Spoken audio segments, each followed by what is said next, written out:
football years. 1994. Britpop had arrived, and Scotland produced a brand new music festival to show it off. Tea in the Park. There was also protest in the park, the car park, as the battle between modernity and tradition for control of one of the biggest clubs in the world reached fever pitch. This was a board that could not continue in charge of that great institution, which is Celtic Football Club. The rebels have won. Yeah! We knew the clouds were gathering thick and fast. I really didn't want to be part of the destruction of Celtic's soul. It had a kind of bunker feeling about it, didn't it? You know, it's as if they're going to pick up a revolver at any moment and blow their brains out. With just crumbs left in their biscuit tin, perhaps a win on the newly launched National Lottery could have been the answer to the Celtic board's prayers. Alas. The calibre of player that Celtic signed at the time was deeply unimpressive. You ask any Celtic fan and he'll utter two words to you: Wayne and Biggins. Rangers. Now they were impressive. If they won the Scottish Cup in 1994, they'd complete an unprecedented double treble.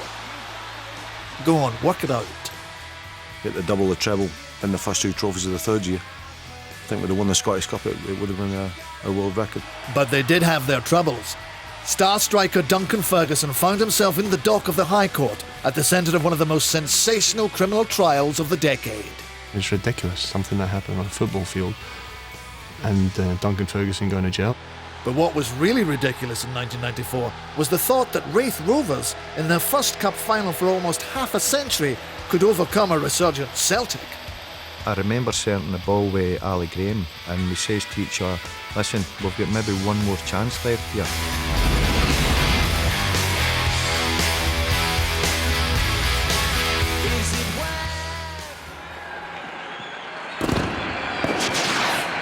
Happy New Year! Let me wish you the happiest and most prosperous 1994 that you could possibly hope for.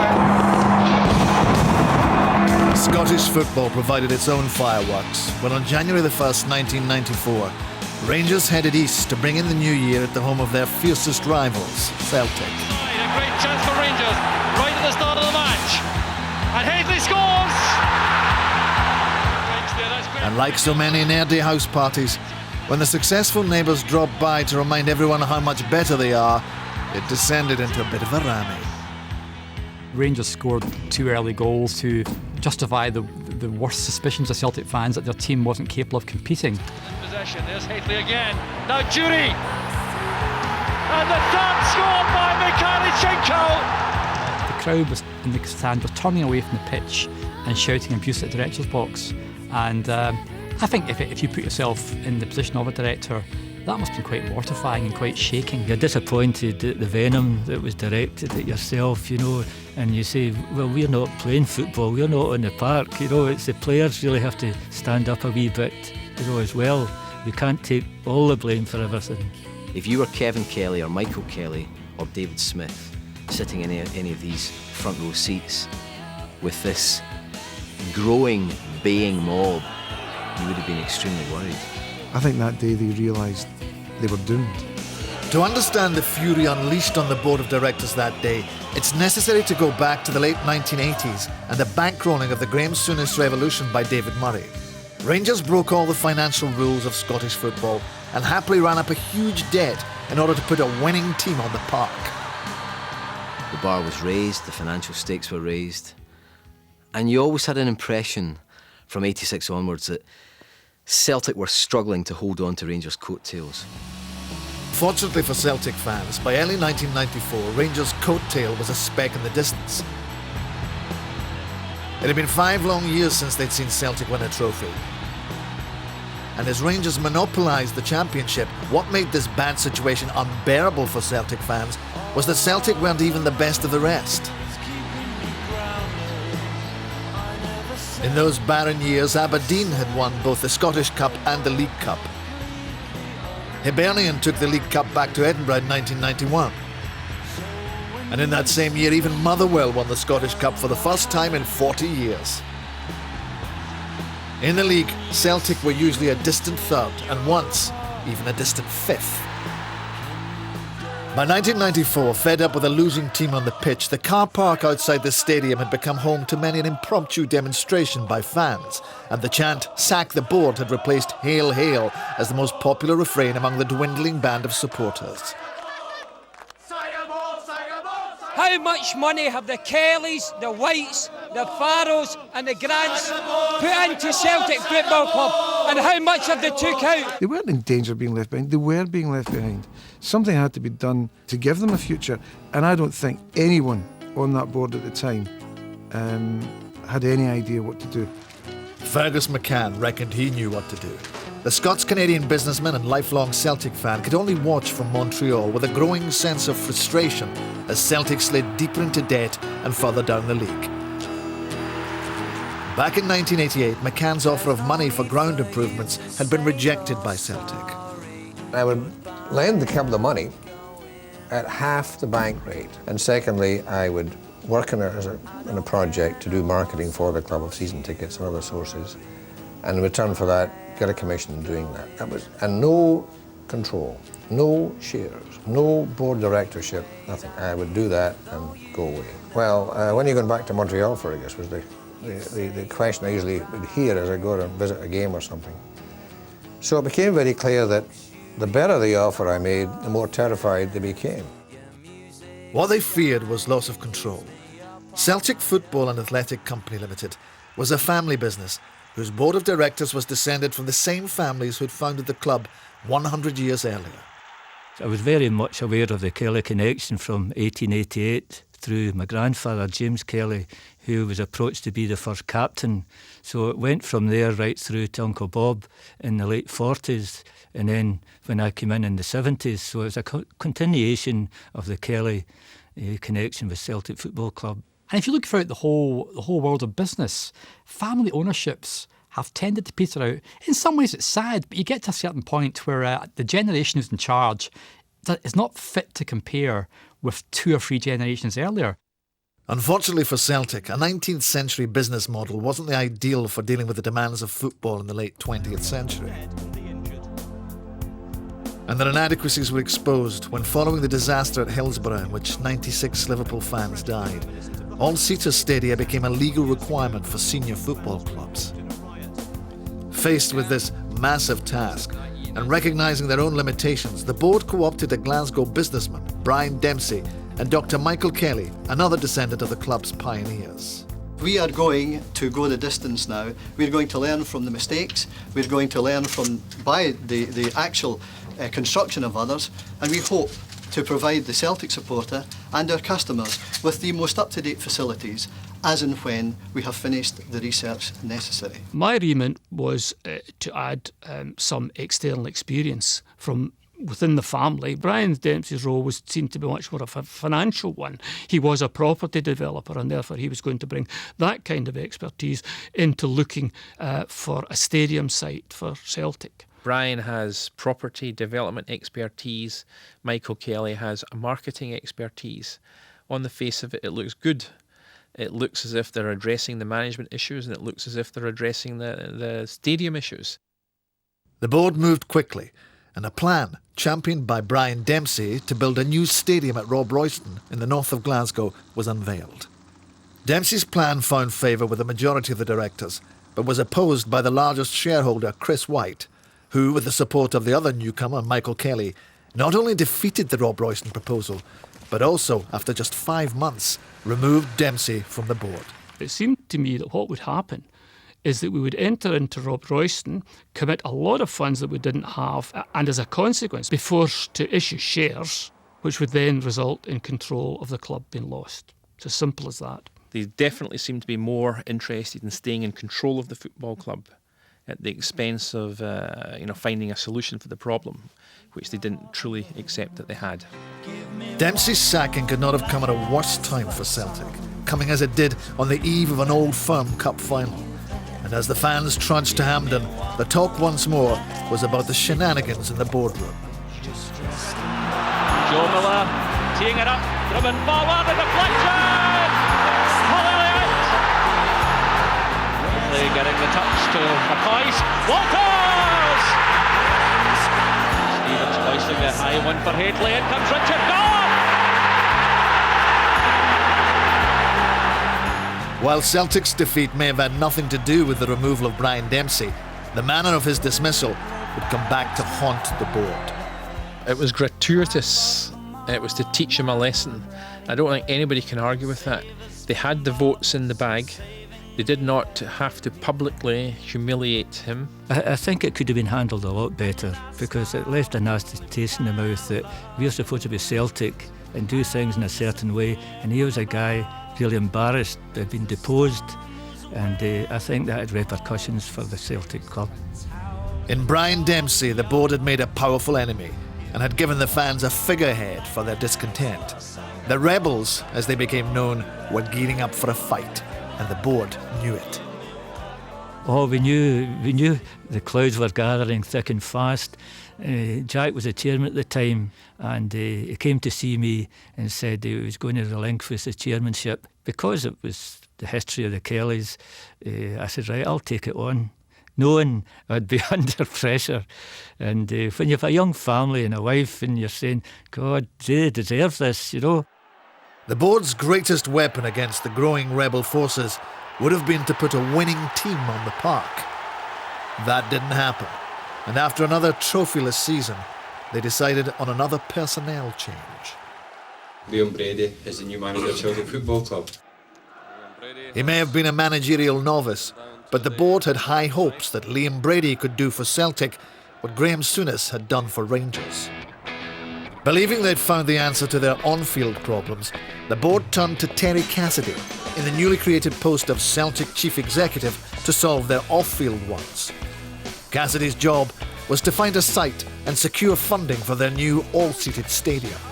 I felt that the best solution for Celtic was not to stay at Celtic Park, because of the various constraints that site imposed. This morning, Celtic has applied for outline planning permission for a major property development at a 30-hectare site in Hammerslang. We had the offer of the finance there to do the deal. But of course, the rebels didn't want that to happen, because that would have outflanked them. It would have set the club on a stable financial basis, and their cash wouldn't have been needed. He went for a deal which was a house of cards, Scrambleslang. Let's all do this PR thing. Nobody'd sign anything. This guy puts up the money, he puts up the sponsorship, somebody puts up the land. Well, it doesn't work that way, you know what I mean? You really have to have somebody there taking a risk and putting money up for anything of that scale to happen. The people who were advising us, they were sure this would take off and it would be a reality. Unfortunately, bit by bit, it eroded, and they didn't get the backing they thought they were going to get from major sponsors. So we're back to square one again.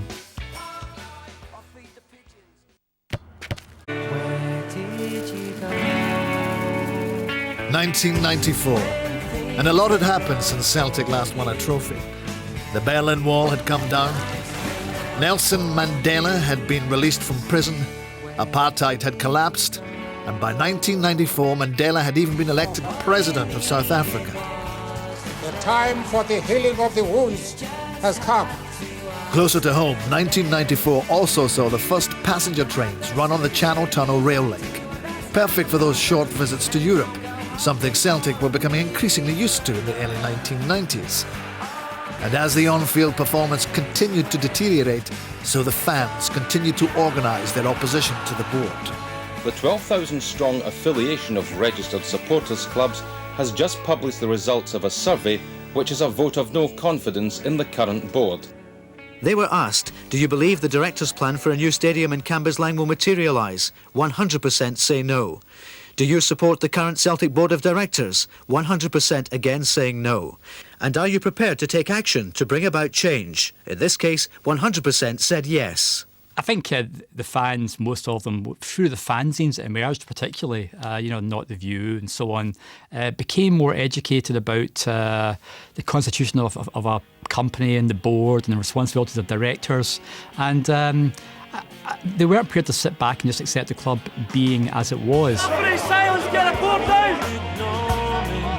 The closer I get, you're wasting your time. At the moment, obviously we're understaffed, we don't have any money. and the board don't seem to be doing anything for us. You're wasting your time. I will be. Chris White and the whole of the Celtic board just say we can't do it anymore and get somebody in that can do it. Brian Dempsey's the man. Bad debt that you can't pay. Take the easy way and give in. Sales for Change are here to ask the board, tell the fans, what is the future? What does the future hold for Celtic? We want answers now. More than 1,000 Celtic supporters have met in Glasgow to rally support for their campaign to remove the club's board.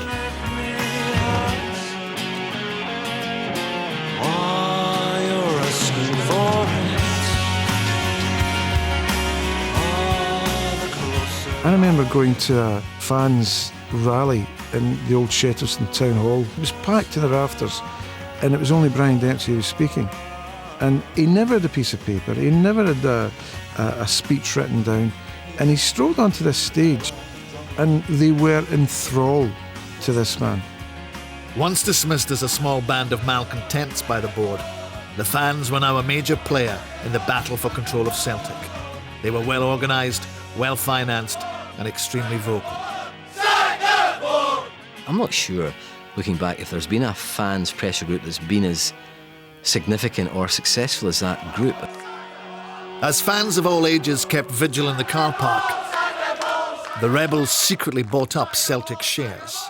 Part of my research had shown that nobody was actually in control of Celtic, and there was a whole lot of disenfranchised, unsatisfied shareholders who were more than willing to sell their shares, and by following that route we managed to acquire a 40% shareholding in Celtic in about 6 months. I felt that that concerted pressure was basically impossible to resist, because they'd have the fans on one side, the money on one side, the investors on one side, and nothing on their side.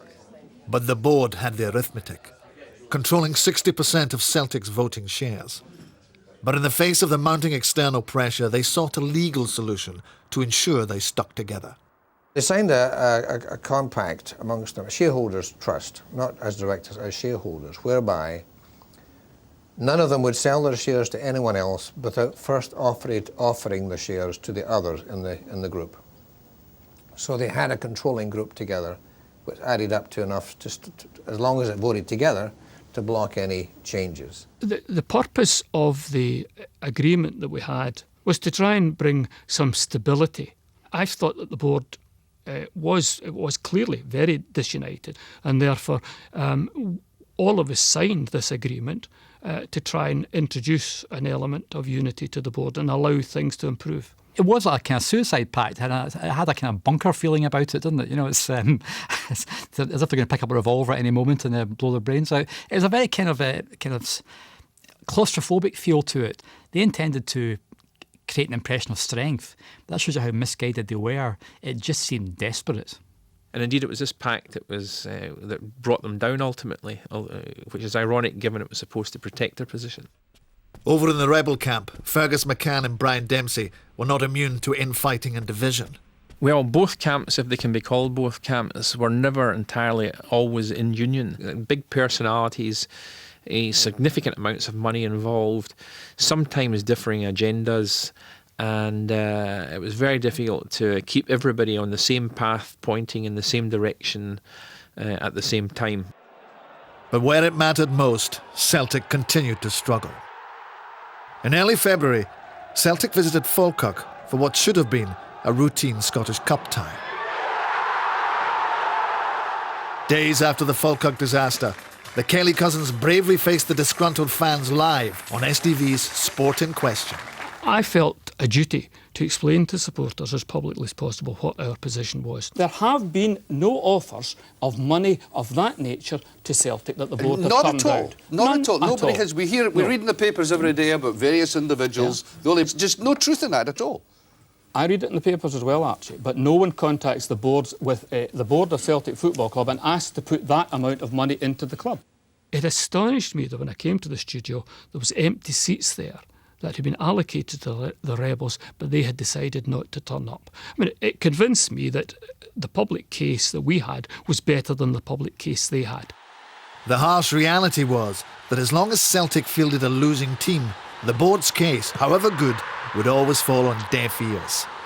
That season, Rangers had come within 90 minutes of the European Cup final, and in May 1993 completed a domestic clean sweep, winning the Scottish Cup at Celtic Park. In the early 90s, Celtic didn't have the financial muscle to compete with Rangers in the transfer market. They had little money to spend, and when they did spend it, it wasn't always spent wisely.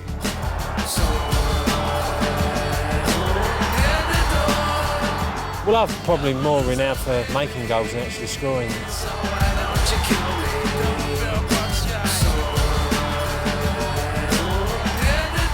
Frankly, when he told me there was a possibility of me going in a swap deal with Chris Morris, well, I couldn't believe it. Delighted.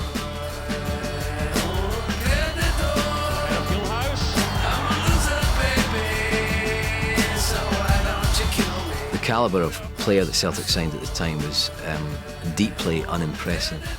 You ask any Celtic fan and he'll utter two words to you: Wayne and Biggins. I'm sure that Wayne Biggins was probably not a bad striker, but he'll go down in the annals of Scottish football history as being not just a dud, but a dud that represented a hopeless period for Celtic. As Celtic scraped around in the bargain basement, Rangers were smashing records. They set a British transfer record by paying Dundee United £4 million for Duncan Ferguson, a young striker with huge potential, but with a reputation for off-field trouble. His conviction for attacking a man in a bar was his third for assault in 2 years. Sheriff Charles Smith told Ferguson that during his year of probation, he must get into no further trouble. He must report to the person assigned to his case and take counsel. This, he said, will help you to grow up. Will you grow up over the coming year, Duncan? He had been told, you cannot, for the next number of months, be in trouble of any kind. Now, everybody was assuming out in the street, nightclubs, all of that sort of stuff, but the actual instruction and order was anywhere. Despite his hefty price tag, Ferguson's Rangers career had a stuttering start. A loss of form and injury restricted him to just 16 first-team appearances and 1 goal. His only goal of that season came in a 4-0 drubbing of Raith Rovers on April 16, 1994. It was a match that was to change the course of Duncan Ferguson's life. Why you look so sad? In 1994, the racial fault line in American society was exposed when O.J. Simpson was charged with the murder of his former wife and her friend. This was just weeks after a jury had awarded Rodney King $3.8 million compensation after his beating by Los Angeles police officers. But doing his best to repair race relations, and let's face it, his own career in 1994, was Michael Jackson. The king of pop married the daughter of a real king, Lisa Marie Presley. At the start of the 1993-94 season, however, the fairy tale wedding between Celtic and Liam Brady seemed headed for the divorce courts. Closed down by Slater. Ray Shear, Durant with Galloway. Bit of wrestling there by Durant, was that? Haitley scores for Rangers! Another defeat to Rangers, another cup exit. Celtic needed another manager. With another Old Firm match at Ibrox looming, Celtic moved swiftly.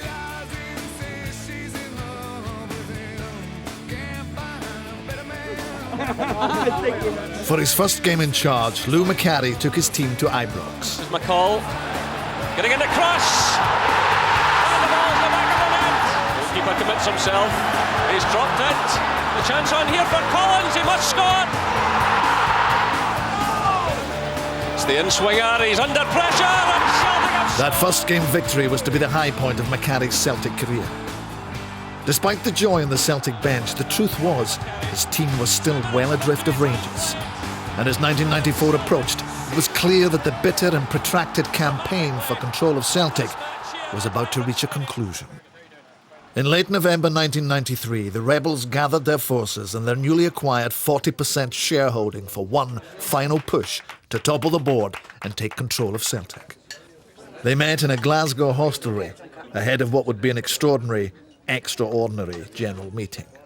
that we knew there were meetings in Glasgow prior to an EGM, so they had their script already, so they were all lined up, you know. So I was the guy in the middle sort of thing. I had to fend off questions, but it was all orchestrated.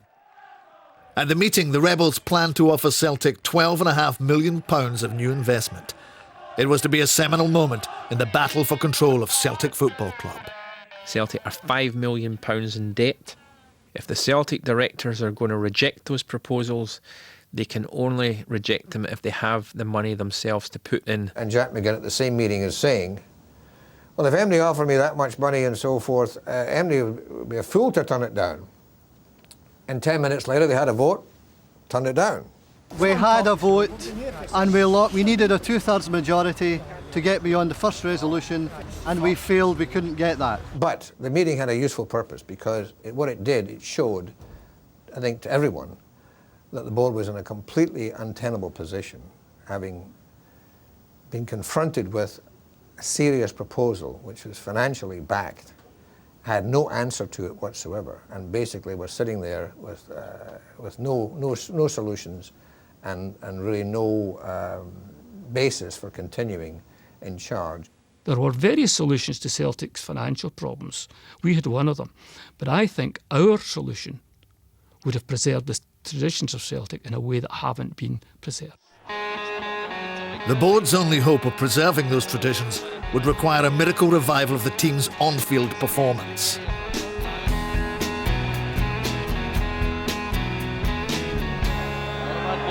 Rifled and low, still on London, touched in there!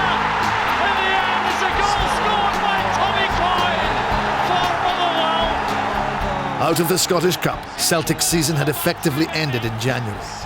The miracle the directors needed hadn't happened, and the writing was on the wall for the family dynasties. Events came to a head in the beginning of 1994 very, very quickly. As their financial crisis became more critical and their hold on the club became less secure, the directors became more desperate.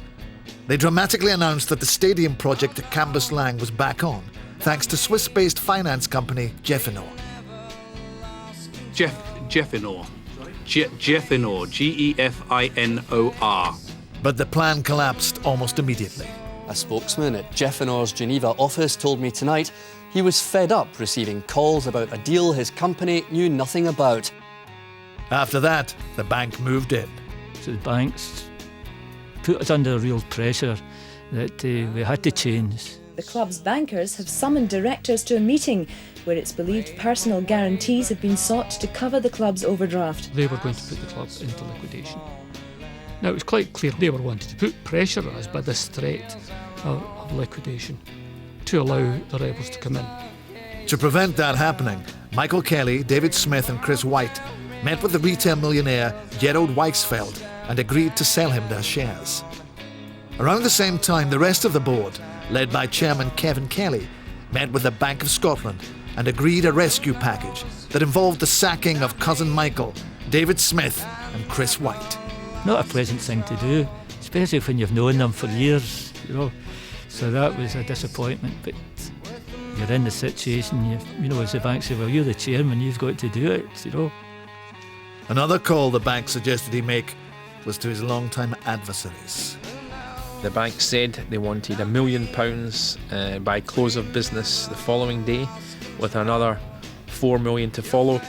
The only person able and willing to invest that amount of money was in Phoenix, Arizona, when the call came. I got a colleague of Brian Dempsey called me to say, look, the bank is going to be moving in tomorrow and we need to do something about it. So I said, OK, I'll be over there. Well, events at Parkhead have been the focus of attention all day from the moment that Fergus McCann touched down at Glasgow Airport. I had to fly overnight and so forth, got there the next day and every other press at the airport, banging on the car and all this. Met him at the airport and he went straight to the bank to sign the necessary papers to stop Celtic getting into receivership. And I witnessed those papers and I remember letting out a sigh and looking at my watch and it said 11:52 which was 8 minutes before the bank's deadline, for putting the club into receivership. We've been able this morning to make sure that the financial position of the club is secure. Was Celtic that close to receivership? I would think so. How close? Oh, it was a dramatic time. There's a lot of people outside and pouring rain and maybe a couple of thousand folks outside the stadium wondering what's going to happen, waiting to what happened. Brian Dempsey there says to me, I'm going to talk, I should say something to the reporters. I've got to see what's going on. And at that time I told them what to say. I said, just go out and say, the game is over. The Rebels have won. The game is over. The Rebels have won. Brian Dempsey and Fergus McCann are this evening in effective control of Celtic Football Club. We have every intention of reaching the objectives that you want, which is Celtic at the very top. Once in control at Celtic Park, the jockeying for position within the rebel camp intensified, and the dormant tensions between Dempsey and McCann, put aside to fight the old regime, quickly resurfaced. One didn't want one side to gain financially out of it, and the other one made it clear, that would be Fergus McCann, that this was a financial arrangement. So their merger was a sort of business marriage of convenience, if you like, but like many marriages, they'll break down under pressure. Brian Dempsey, he wanted me to put up the money and he'd be the chairman. I had 2/3 of everything I owned in that club. I'd put up at that point just over £9 million, and I felt that given all the politics and all the infighting and all the agendas and all the people who wanted, you had to have a 51% position to be able to get things done. The crowds returned with high expectations for the first home match of the McCann regime against Motherwell. But if he hadn't known before, the new owner was reminded of just how steep the road to recovery was going to be. Jimmy Dolan sending it through. Arnott's there. Still it's Arnott, and Motherwell take the lead. But after years on the front pages, at least Celtic was now making headlines on the back. Their fervent hope was that that's how it would stay. Almost immediately following McCann's arrival at Celtic, it would be their bitter rivals Rangers who went from dominating back pages to monopolising the front pages in the most dramatic circumstances imaginable. In April 1994, with Rangers cruising to victory against relegation-doomed Raith Rovers, Duncan Ferguson became involved with Rovers defender Jock McStay. His headbutt went unpunished by the officials, but someone with a bit more power than an SFA referee was watching. Rangers' Duncan Ferguson has been charged with assaulting Raith Rovers player John McStay. For a Procurator Fiscal to charge Duncan Ferguson on that and then him go to jail, it still shocks me to this day even talking about that. I mean that was a disgraceful decision. I think footballers had the idea that a football pitch was immune from reality and certainly immune from the law. Well, that changed. And where does he do it? In a football match, a big football match, packed stadium, and that's where he does it. So it's not as though he could say, it wasn't me. The Scotland striker Duncan Ferguson has been sentenced to 3 months in prison. 3 judges rejected his appeal against a 3-month sentence for headbutting another player. The law lord said the sentence should stand as a deterrent to other sportsmen. I think the Scottish game learned that it's not above the law of the land, and previously it probably felt it had been. There's a close line on, what's right and what's wrong, but Duncan Ferguson one was it's still to this day just remarkable how that was allowed to happen. After an exhaustive legal process and a transfer south to Everton, the headbutt incident would eventually land Ferguson in Glasgow's notorious Barlinnie prison for 3 months. In 1994, Fergus McCann wasn't the only person to take over an ailing institution. Tony Blair was elected leader of the Labour Party. I accept it with excitement, but also with humility. Rangers, on the other hand, were anything but ailing. Despite the Duncan Ferguson distraction, in May 1994 they'd secured their 6th successive championship, and only Dundee United stood between them and unprecedented back-to-back trebles. Win that, and they'd write themselves into the history books. If we'd have won eight trophies in a row, I think that would equal the world record, I think. Get the double the treble in the first 2 trophies of the third year.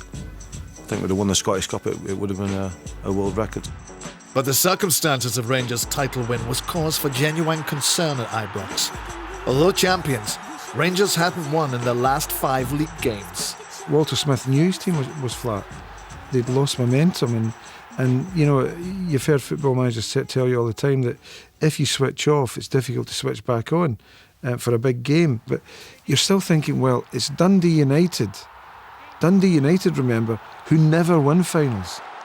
Dundee United were the original Scottish Cup bridesmaid.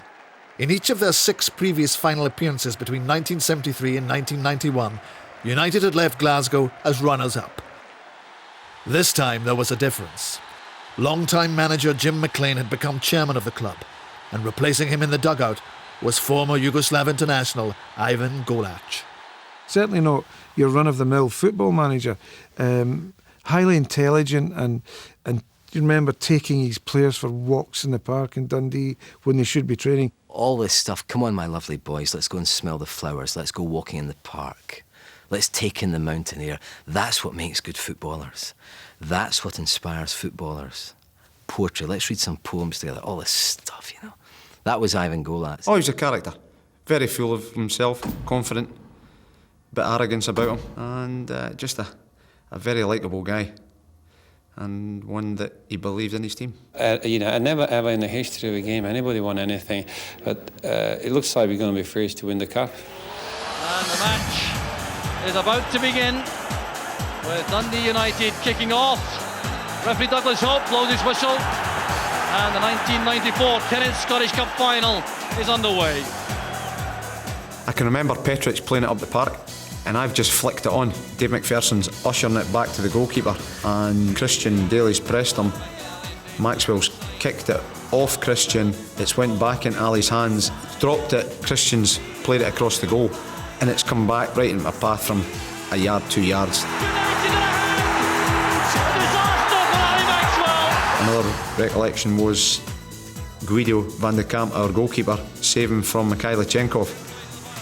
It was an unbelievable save. I'm standing up the park thinking, maybe this could just be our day. All eyes for the referee.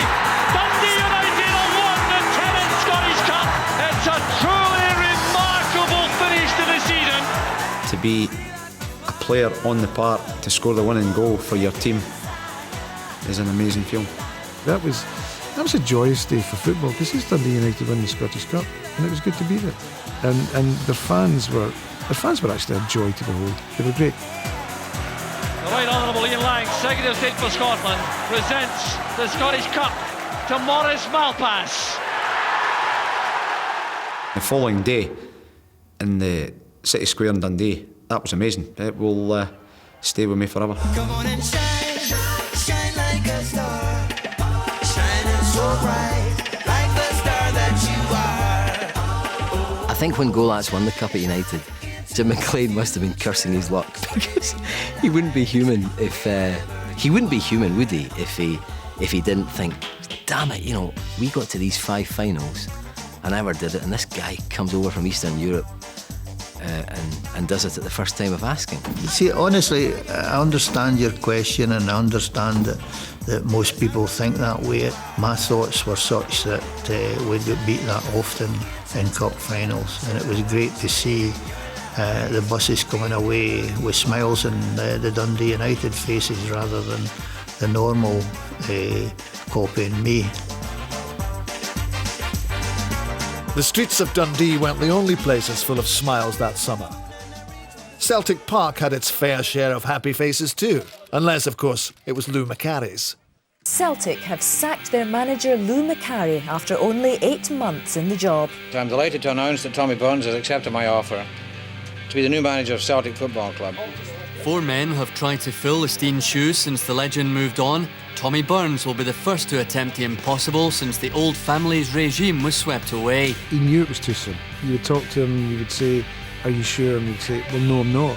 But I don't think I can let the opportunity pass because it might not come again. Burns' biggest problem was in reining in the expectations of the fans. Having rid themselves of what they saw as the major obstacle to success, they expected a trophy, and quickly. Their opportunity came thanks to Brian O'Neill's extra-time winner against Aberdeen. The League Cup final wasn't just Celtic's first final for 4 years. It was also the platform from which the new owner would launch Celtic's fan-based recovery plan. Celtic are in the Coca-Cola Cup final. There was immense pressure on Tommy going into that final, but he did think he would win it.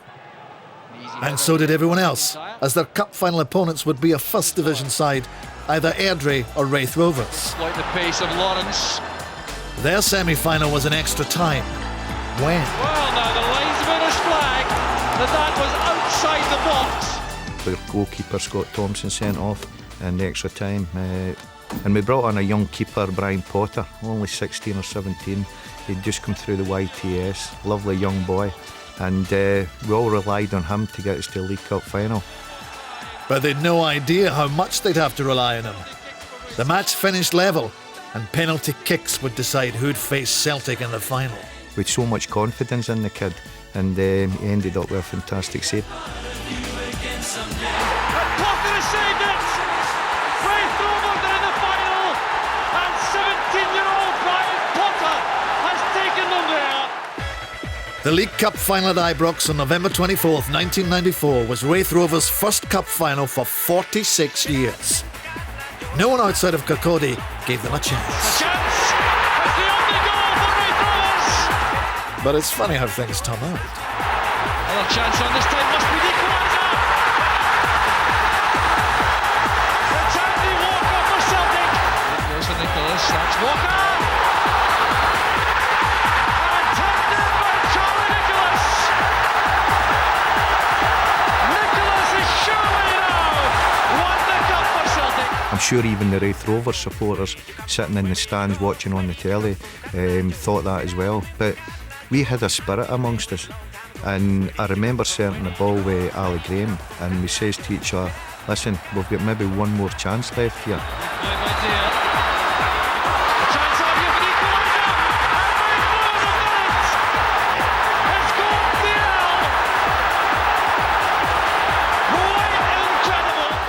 Jim McCluskey checking his watch, and there it goes, the final whistle. It's a penalty shootout.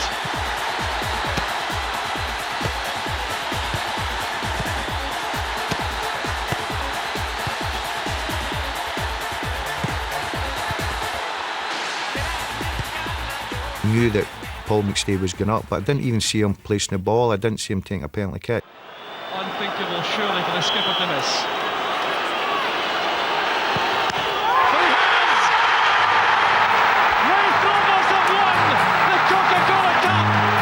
But the next minute the place erupted from our supporters, and I knew we'd won our cup. Mrs. Penny Hughes hands the trophy to Gordon Dalziel, and the Cummins Stanley runs. We all went back in the bus, and the bus celebrations was absolutely fantastic. We'd singing on the bus, and it was great. It summed up our team spirit. It was fantastic obviously for the town of Kirkcaldy and everybody concerned with the club. There was indeed dancing in the streets of Raith that night. But as Kirkcaldy celebrated, the mood at Celtic Park could not have been more sombre. Celtic's new owners had been banking on a cup final win from which to launch their appeal for supporters to purchase shares in the new business. It was a big question mark at the time. Did we go ahead with the share issue having such a big downer? Everybody was just saying, how could you lose a game against a team like Raith Rovers? My goodness. It was just very hard to take that whole situation. But we went ahead. We felt it was a bigger issue. It wasn't about one game. It wasn't about 1 year. It was about the longer term. Celtic's EGM has given unanimous approval to Fergus McCann's plan for a £21 million share issue and a £24 million redevelopment of Celtic Park. I think it was a kind of make or break moment. The whole McCann project, could have foundered if fans had turned their back on the club and walked away. Step in the right direction, Paul. Hopefully for the punters. The fans didn't walk away, and in December 1994 they turned out in their thousands to financially back the man they'd supported from the car park for many years. It was a daunting sight to see that. I felt huge, heavy burden of responsibility. I cannot let these people down. You know, it was just a moment that's stayed with me ever since. Strange thing, football. On January 1st, 1994, a defeat at home to Rangers had provoked such fury among the Celtic support that within 2 months the century-old dynasty that had run the club had been swept from power. 11 months later, a much more shocking defeat in a cup final against First Division opposition persuaded those same fans to part with over £10 million of their hard-earned cash as they bought into Fergus McCann's dream for the club and made the Celtic share issue the most successful in British football. A few months later, I was out shopping on a Saturday morning in Glasgow. This man was carrying this little baby, and he saw me and said, "Fergus, Celtic's youngest shareholder." Just you think about that, it's a daunting thing. It's a huge thing in people's minds. It's part of people's identity. It is very important. And I think you can't underestimate that.